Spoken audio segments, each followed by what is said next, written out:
Blood splattered on his combat boots was not from war, but from the night his freedom was stolen. In a dim alley behind a charity gala, Ryan Cole, a single-dad veteran who once led Delta Force missions no one would ever hear about, stood frozen as a lifeless body lay beside him. Sirens wailed, cameras flashed, and the billionaire who invited him to this event stood across the police tape with a smug, icy smile. Ryan's hands were shaking, not from fear, but disbelief. He had survived Afghanistan, lost brothers in his arms, buried his wife, raised his daughter alone, but nothing prepared him for the moment the world called him a murderer. If you believe good people deserve second chances, like, comment, share, and subscribe to channel name. Your support keeps stories of hope and courage alive. Ryan was never rich. He worked night shifts at a security firm, fixed neighbors' cars during weekends for extra cash, and packed school lunches with cute notes just to keep a smile on his 9-year-old daughter Lily's face. His wife, Emily, a nurse, had died 3 winters ago when a drunk driver ran a red light. Since then, Ryan carried grief like a scar beneath his uniform. What kept him going was Lily, her laughter, her drawings on the fridge, her tiny arms hugging his neck saying, "You're my hero, Dad." So when billionaire philanthropist Charles Whitford sponsored a scholarship under Lily's name, claiming he was moved by Ryan's service, it felt like a blessing. Ryan attended his charity gala wearing his only suit, sleeves still stitched from an old tear. Cameras adored Whitford, tall, charming, beloved by the city. Little did Ryan know the man admired by millions was laundering millions more, and Ryan, the humble veteran, was chosen as the perfect scapegoat. At the gala, Whitford toasted to generosity while Ryan felt out of place among gold watches and champagne. He remembered the battlefield, dust storms, the smell of gun oil, the weight of brothers he couldn't save. He shook hands, thanked strangers, and wished Emily could see Lily's future brightening. Later, Whitford asked him to step outside to discuss the scholarship paperwork. The night turned black. Gunshots cracked through the alley. A man stumbled toward Ryan, bleeding, collapsing at his feet. A gun clattered nearby. Security rushed in, cameras flashed like lightning. Whitford arrived moments later feigning shock, claiming he saw Ryan pull the trigger. The world spun. Ryan tried to speak but officers pinned him down, cold handcuffs cutting into his skin. Reporters screamed his name.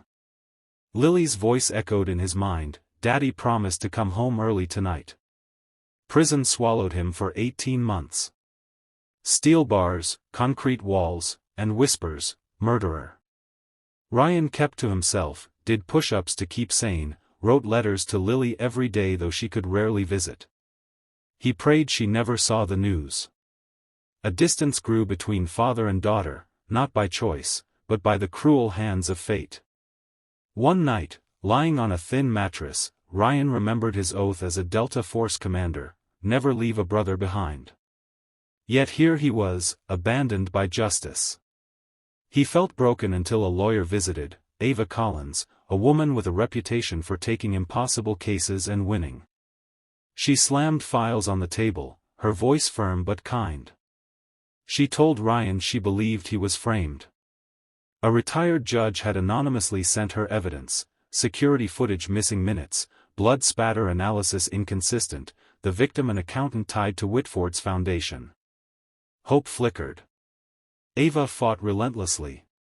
She dug through Whitford's offshore accounts, bribed employees came forward, a whistleblower leaked emails. Court hearings dragged, the media mocked Ryan, calling him a violent veteran with PTSD. Ryan sat silent, eyes heavy, thinking of Lily's drawings he kept folded in his pocket like scripture. Trial day arrived, a stormy morning. Lily sat in the front row clutching a teddy bear, older now, quieter. Ryan's heart squeezed seeing her. She mouthed, "I love you," and he felt strength surge through him. The prosecutor portrayed Ryan as a ticking time bomb, war-scarred, dangerous, jealous of wealth. Cameras zoomed into his tired eyes. Whitford stood polished in tailored suit, pretending to mourn the dead accountant. The jury looked convinced, until Ava stood. Her voice sliced the room like a blade. She projected video footage, slow-motion frames revealing a second figure tossing a gun near Ryan before slipping around the corner. Gasps rippled. She unveiled financial records showing Whitford siphoned charity funds, the accountant threatened to expose him, and Whitford planned everything. Emails showed orders to handle the loose ends, and Ryan's invitation to the gala appeared as bait. But the final blow was a voice recording, grainy yet clear. Whitford, frame the veteran. Public loves heroes, until they fall. Silence. Then chaos. Whitford's mask cracked. He lunged to protest but security restrained him. The judge slammed the gavel. Ryan stood as truth washed over the courtroom like light after years of darkness. Reporters swarmed him now not as a killer, but a wronged hero. Lily ran into his arms, crying into his chest. Ryan, once broken, held her trembling body and whispered thanks to heaven and to Emily's memory. The government reinstated his honor, awarded compensation, and offered him a position training young recruits. But Ryan chose something else. He opened a foundation for struggling veterans, men lost in the same silent war he fought, giving them jobs, therapy, and hope. He used Whitford's seized assets to fuel the mission. The world now knew the truth. Ryan Cole wasn't just innocent, he was extraordinary. Life slowly healed. Ryan bought a small home with a garden where Lily planted roses for her mom. Every evening they sat on the porch watching the sunset melt into gold. Sometimes Ryan would touch his Delta Force insignia and wonder why God put him through fire, maybe to teach him that even ashes can bloom. 1 year later, Ryan stood on a stage surrounded by veterans, judges, and reporters. He told his story trembling, voice thick with emotion. He spoke of pain, injustice, and redemption. He reminded everyone that heroes don't always wear medals, sometimes they're just fathers trying to survive for their children. The crowd rose to their feet in thunderous applause. Lily, now stronger, held his hand smiling, finally proud, finally safe. If this story touched your heart, please like, share, comment, and subscribe to channel name so more souls can find hope through stories like this. Before you go, comment below, truth always wins. Let us know you were here, feeling this journey with us. Ryan's message still echoes today.